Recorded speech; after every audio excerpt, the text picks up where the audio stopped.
Hey, I'm Warren Sprouse. You're on the Bible Forum. We're here every Sunday night from 8 to 10 p.m. We look at life through a biblical lens. We try to solve all the world's problems in 2 hours or less. Tonight I want to take you back in history. A case in point that has arisen just in the last week or so. Not that it's brand new. It's been going on as long as I've been on the planet, but it just kind of keeps coming back. It's the gift that just keeps giving. And I thought maybe it might help. I can be a one-man resolver of this issue. And once I get done explaining it to you, nobody in the country is going to have any problem understanding the issue. Right. Today we are being regaled with liberals, with socialists, with infidels, with rabble-rousers, and yes, with racists, as well as other kinds of people, all of them working themselves and working us into a lather over things that either aren't happening or aren't happening the way they tell it. A case in point just recently is U.S. Representative Maxine Waters from California, a sitting U.S. representative for 20 years, questioning the heads of at least 3 national lending institutions last week. She asked each one of these men what they were doing or what they were planning to do to help young people with the burdensome college loans. You may have seen this on the news somewhere. And each one of these men answered in line as she asked each one of them the same. They all answered the same way. And they said something of a variation of, since the Obama administration took over the student loan business in 2008, we as heads of lending institutions have done nothing. She's upset that these lending institutions are putting a burden, a financial burden on our young people. And it's really she, her government, Democrat president, when he had both houses and could do what he wanted. He did this. And you see, this is the thinking. We don't get out, or some of us don't, we don't get out of the world we are locked into. And I expect that years from now, people will still blame Republicans for kids, young adults, having huge college debt. Now we have a senator, Cory Booker, who is a black man. He's from New Jersey. He's introducing a bill that would study the possibility of giving reparations to the descendants of slaves. Booker's a black man. He's also a Democrat candidate for president. He filed his paperwork last Tuesday. Apparently it would provide, the bill would, for a commission to study and report on the impact of slavery and discrimination against black Americans. And it would also deliver a verdict on different proposals for offering reparations. Now, history is a very tricky thing. You see, in history, it's difficult to hide the truth unless the story is being deliberately altered. And then someone is bound to learn the truth, or perhaps remember it. Here's a case in point. Did you know the United States of America banned slavery in 1807? That it was one of the first things we did as a nation. Senator Booker apparently doesn't understand that. He's probably a state school graduate. He didn't learn that. He was absent that day. He's under the impression, and he's trying to make us believe, that the U.S. government was complicit in slave trade.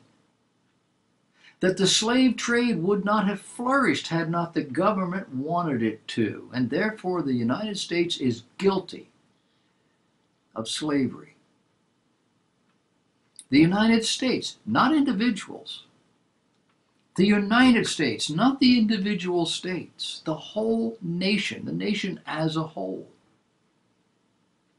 However, after the Revolutionary War that bought our freedom from Great Britain, among the first things this new government and new Congress did was to outlaw slavery. The law was passed by Congress in 1806. It was enacted in 1807, done just as soon as it was humanly possible under the new Constitution. And that was 212 years ago. And we still have politicians wanting the government to pay back in reparation for what happened to these people. The unlawful, illicit slave trade continued, largely in the South, for the next 50 years. Congress looking the other way to preserve the fledgling Union, not ignoring what was going on, but not working to stop it either, knowing that were they to do that, the whole thing would blow up, and they needed the southern states. It was unlawful in the colonies by law, but it was tolerated in the South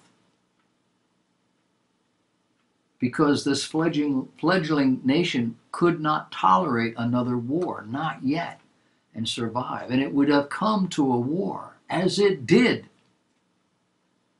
In the 1830s, at slavery's zenith, the number of households owning slaves in the colonies stood at 36%. That number fell to 25% in 1860. Worldwide, the United States represented 6% of the total slave trade. American Indians owned thousands of black slaves. In 1830, 37,765 black people owned 12,740 black slaves. Most slaves brought to the Americas from Africa were sold by black slave owners, black monarchs. It was white people, Christian white people in Great Britain and in the United States that ended legal chattel slavery. Muslims, however, have continued to trade in slaves, both in Africa and in the Middle East. As always, the majority were for sexual slavery. In 1619, the first slave ship to arrive in the colonies was a Dutch ship, bringing 20 African slaves ashore at Jamestown, Virginia. Now, no one knows for certain, but it's estimated that 6 to 7 million black slaves were imported to the New World during the 18th century alone. That's the 1700s, if you were educated in a state school system. The number transported to South and Central America was almost 17 times greater, not counting the tens of millions transported north to the Middle East. Muslim slave traders, Barbary pirates, had enslaved an estimated 180 million Africans, as well as over 1 million Europeans. Slavers are equal opportunity despots. On the western side of the Atlantic, that's facing us, prior to the arrival of Europeans, slavery existed with various tribes enslaving captives for labor, ritual sacrifice, and cannibalism. Slavery has always been a despicable and demonic thing. In the 1600s, Britain sold 500,000 Irish Catholics into slavery. The first African slaves arrived in Jamestown, Virginia in 1619. They were brought by a Dutch ship which had seized them from a Spanish ship. At first, they were treated as other indentured servants. They were freed after a period of servitude. Slavery gradually became permanent, however, and extended into the agricultural-based colonies of the South. Through the influence of Quakers, Methodists, and other Christian denominations, slavery was prohibited in 7 of the original 13 states at the time of the Revolution.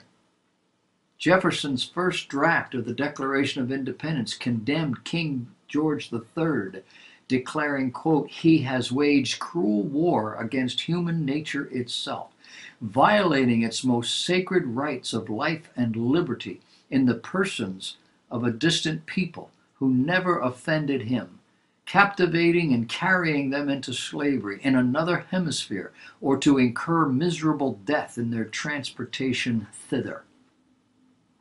This piratical warfare, the opprobrium, for you less than college educated, opprobrium means something disrespectful or that expresses shame or disgrace. The opprobrium of infidel powers is the warfare of the Christian king of Great Britain. He has prostituted his negative for suppressing every legislative attempt to prohibit or to restrain an inexorable, that's an extremely inferior, commerce, determined to keep open a market where men should be bought and sold, and that this assemblage of horrors might want no fact of distinguished dye, a reference to the symbol imprinted by a dye, in this case probably his boot print. Jefferson described the slave trade as the opprobrium of infidel powers. He was talking about the infamous Arab-Muslim slave markets, where for centuries African slaves were bought from notorious markets and bazaars in Morocco, Algiers, Tripoli, Cairo, Constantinople, Timbuktu, Khartoum, and Zanzibar. Where Muslims and local African monarchs sold African slaves to Egypt, Arabia, the Persian Gulf, India, the Far East, the Indian Ocean Islands, Ethiopia, Somalia, and finally, European colonies. In 1807, when the U.S. Congress passed an act prohibiting importation of slaves, it was the same year Christian statesman William Wilberforce helped pass Britain's Act for the abolition of the slave trade. The Second Great Awakening revival, again, for those educated in state school for the last 40 or so years, this was a Christian revival where untold thousands of people were saved. A revival that fueled the abolitionist movement and led to 19 of the 34 states prohibiting slavery. Did I mention this was in the early 1800s? In 1778, under the leadership of Thomas Jefferson, the new state of Virginia became the first state and one of the first jurisdictions anywhere to stop the importation of slaves for sale, making it a crime for traders to bring in slaves from out of state or from overseas for sale. It's worthy of note that migrants from other states, however, were allowed to bring their own slaves. The United States Congress passed the Slave Trade Act in 1794, which prohibited the building or outfitting of ships in the United States for use in slave trade. Christians are not a people who own people as property. And when they do, and no doubt they have, it is out of ignorance or perhaps from what they view as necessity. But truly born-again children of God, show them what the Bible says, they'll stop. In the Old Testament, Jews owned slaves, and it has been used as justification. But these slaves were most often indentured servants who sold themselves into slavery to work off debts. There were also captured combatants and others from conquered nations. Their slavery was the judgment of God. When it comes to slavery for slavery's sake, the Bible's against it. The word slave or slaves is not even in the Old Testament. The word servant is. And when it is paired up with indentured, you have what we would refer to as slaves. But they were not really slaves. They were indentured servants. They chose this life. Now, it's true that Jeremiah 2:14 uses the word slave, but in the King James Version of the Bible, not in the Hebrew text. That word was supplied by translators to offer some clarity. And even then, the entire sentence is rhetorical. It's not an actual sentence or reality. In Egypt, Israel was as good as a slave, dependent upon Pharaoh. But what they experienced was not anything that we would call slavery. Great Britain banned the slave trade in 1807. The last slave ship to arrive in the United States was 1859. The ship was named the Clotilda, and it was allegedly sent across the waves on a bet. Could Southern elan, enthusiasm, vigor, get around federal anti-slaving laws? It was a test. The vessel's skipper was a Captain Foster. Foster crossed to the territory of the Dahomey, modern Benin, and there he bought slaves from the local monarch. 90% of enslaved Africans transported across the Atlantic were imported into the Caribbean and South America.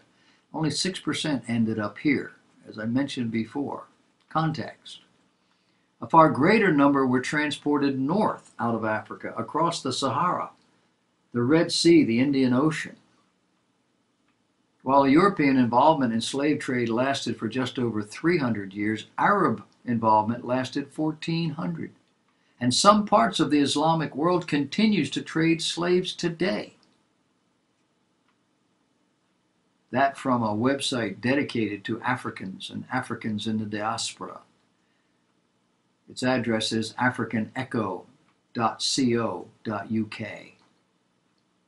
America's history of slavery is an embarrassment to most Americans. But for the Cory Bookers of this world, it remains a constant source of recognition, power, wealth. Dredge it up. It goes crazy and everybody gets emotional.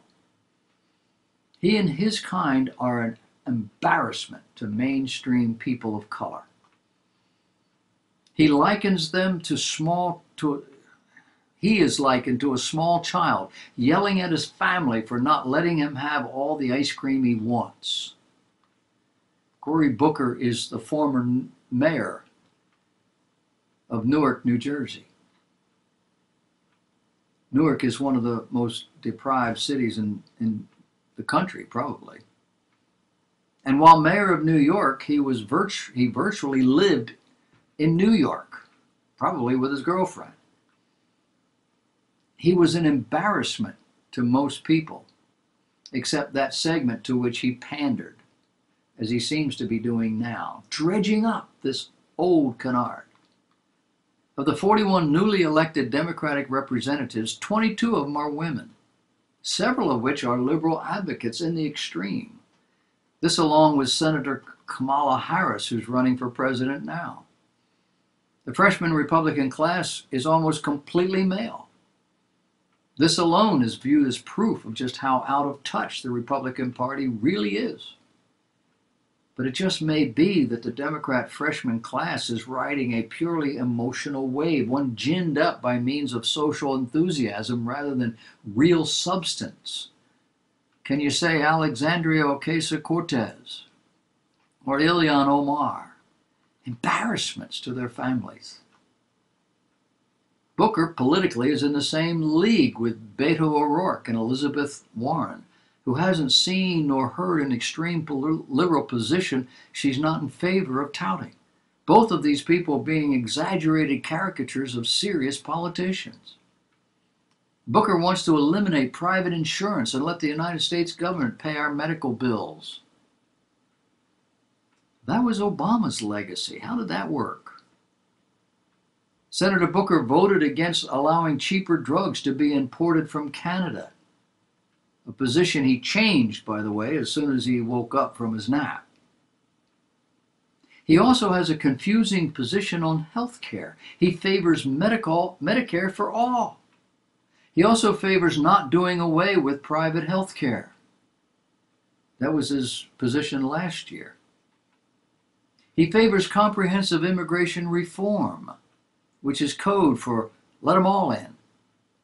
He supports DACA, protections from deportation for young, undocumented children. He supports climate change and the radical Green New Deal that requires 100% renewable energy in the next 10 years. Oh, and he doesn't have a problem killing unborn children either. He's a vocal advocate for homosexuality, for same-sex marriages, which is an oxymoron all by itself.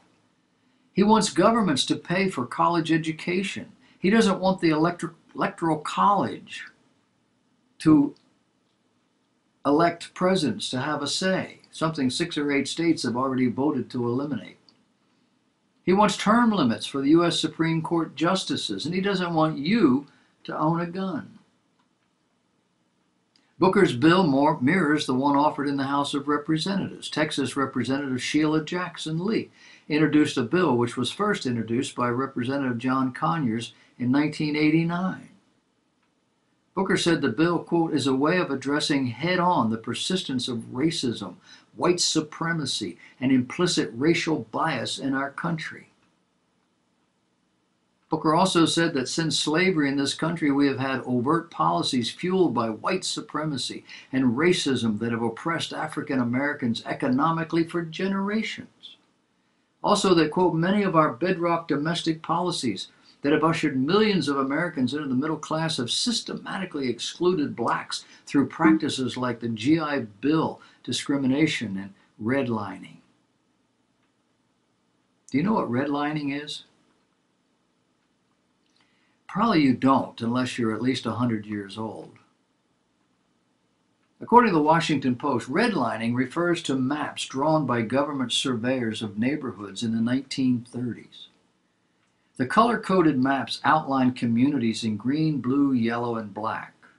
The red communities, which were frequently made up of non-white residents, were considered hazardous, and it became difficult and expensive to get a loan to buy homes there. The question becomes, why were they hazardous? Well, the hazard in view was financial. It wasn't racial. Many believe this practice prevented black Americans from owning homes and building the type of generational wealth that goes along with home ownership. But the question becomes, what stops them now? And the answer is their own decisions. Are they being systematically redlined today? Or are they making decisions that marginalize themselves? Our first black-skinned president didn't do much to help. Some would say he made it more difficult, using them as pawns without really giving them the help they needed. I would agree that many of our bedrock policies have helped to usher millions of Americans into poverty, but only so far as they removed personal responsibility. Former Texas Representative Beto O'Rourke said he would sign Representative Jackson Lee's bill if he were president. Senator Kamala Harris, Senator Elizabeth Warren, Julian Castro, Mayor Pete Buttigieg, Andrew Yang, and Representative Gabbard have all backed the idea of slavery reparations. And this 155 years after the Civil War, after the rebellious southern colonies were defeated in battle, devastated economically, overwhelmed socially, and more than 200 years after slavery was outlawed in America. Senator Booker believes that reparations are necessary for dealing with the nation's record of racial inequality. He said, I've been unapologetic in my belief that this can't just be about acknowledging the past. It needs to be about actually confronting the racial policies that persist right now in the present. Because if we don't, we cannot guarantee that our future will be any different than our past. Excuse me. The American experiment is based on giving every citizen an equal chance. It's about getting government out of the way. It's about leveling the playing field. It's not about giving fifth, sixth, seventh generation descendants of slaves a leg up again. The great experiment that is America rotates around personal responsibility, not entitlement. Walk into a home owned by a family with dark skin. What do you see? Well, if that family has embraced the values which are America, it will look like any other home you've ever been in. Look at how they live, how they speak, how they dress. Check out their values, their purposes, their hopes. You will be hard-pressed to see any significant differences between them and any other American you know. And America is not only filled with such households, those households are growing. The militant black element derides those people, telling them they're not black enough. What are they saying? They're saying, how do you expect us to get something for nothing if you keep going out and earning for your something? The entertainment class panders to the base elements of society. Showfolk have always been morally loose and, well, showy. In the black community, it's no different, except it seems more violent.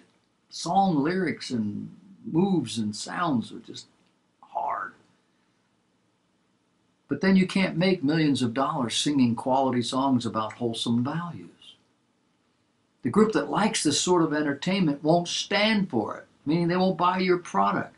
The young guy that burnt down 3 black churches in Louisiana was listening to that kind of music.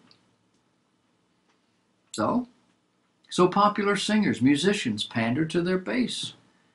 They pander the base nature of their audience to make money. They wear suggestive clothing or outfits that are outrageous in some way or other. They turn the volume up so you can't hear yourself think. They pull the mic in close to their mouths and belt out a song that appeals to your sensual side. For you public school educated liberals, sensual means that pertaining to the senses. And the result here is screaming, yelling, so-called dancing, fainting among the listeners. And it's all called music, and it's all called entertainment. What it is the overt appeal to our senses, to our base nature, which is exactly what the liberal socialist politicians and change agents are doing. Did you know the first time young people fainted at the sound of Frank Sinatra and others was when a promoter paid them to do it? That's the story. Well known back in the 40s and 50s.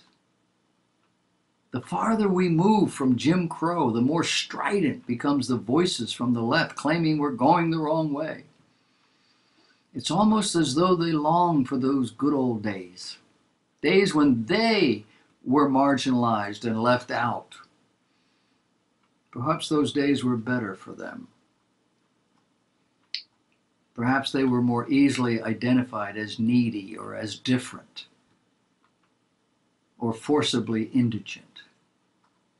But that's not what's going on today. Today, people in America who remain poor do so for obvious reasons. They have significant physical, mental, emotional limitations.